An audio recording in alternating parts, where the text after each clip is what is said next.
சமையல் எரிவாயு சிலிண்டர்களை முன்பதிவு செய்வதற்கான கால இடைவெளி 21 நாட்களில் இருந்து 25 நாட்களாக அதிகரிக்கப்பட்டிருப்பதாக தகவல்கள் வெளியாகியுள்ளன. மறுபுறத்தில் சிலிண்டர் தட்டுப்பாடு காரணமாக இன்று முதல் பெங்களூருவில் உணவகங்கள் செயல்படாது என்று அறிவிக்கப்பட்டுள்ளது. அமெரிக்காவும் இஸ்ரேலும் இணைந்து ஈரான் மீது போர் தொடுத்ததை தொடர்ந்து கடந்த 10 நாட்களுக்கு மேலாக சண்டை நீடித்து வருகிறது. இதனால் உலக நாடுகள் பலவற்றில் சமையல் எரிவாயு விநியோகச் சங்கிலியில் கடும் பாதிப்பு ஏற்பட்டுள்ளது. இந்தியாவிலும் மக்கள் மத்தியில் பீதி ஏற்பட்டுள்ள சூழலில் மும்பையில் எரிவாயு சிலிண்டர் தட்டுப்பாட்டால் மக்கள் பெரும் தவிப்புக்கு உள்ளாகி உள்ளனர்.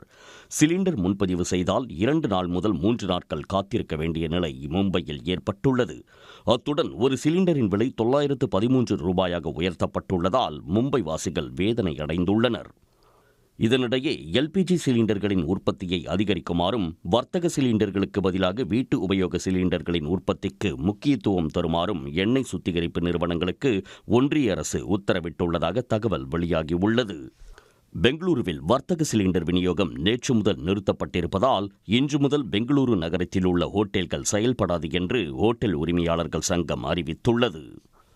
அடுத்த 70 நாட்களுக்கு சிலிண்டர் விநியோகத்தில் தட்டுப்பாடு இருக்காது என்று எண்ணெய் நிறுவனங்கள் கூறினாலும் திடீரென வர்த்தக சிலிண்டர் விற்பனை நிறுத்தப்பட்டிருப்பது ஹோட்டல் தொழில் மீது விழுந்த பெரும் அடியாகும் என்று பெங்களூரு ஹோட்டல் உரிமையாளர்கள் சங்கத்தினர் கூறியுள்ளனர். தமிழ்நாட்டிலும் ஓட்டல்கள் மூடப்படும் அபாயம் உள்ளதாக மதுரை எம்பி சு வெங்கடேசன் கவலை தெரிவித்துள்ளார். இச்சூழலில் சிலிண்டர்களை முன்பதிவு செய்வதற்கான கால இடைவெளி 21 நாளில் இருந்து 25 நாட்களாக அதிகரிக்கப்பட்டுள்ளதாக தகவல்கள் கூறுகின்றன. பதுக்களை தடுக்கவும் கள்ளச்சந்தையில் விற்பனை செய்வதை தடுக்கவும் இதுபோன்ற உத்தரவு பிறப்பிக்கப்பட்டிருக்கலாம் என்றும் கூறப்படுகிறது. உடனுக்குடன் செய்திகளை தெரிந்து கொள்ள சன் நியூஸ் பெல் ஐகானை கிளிக் பண்ணுங்க.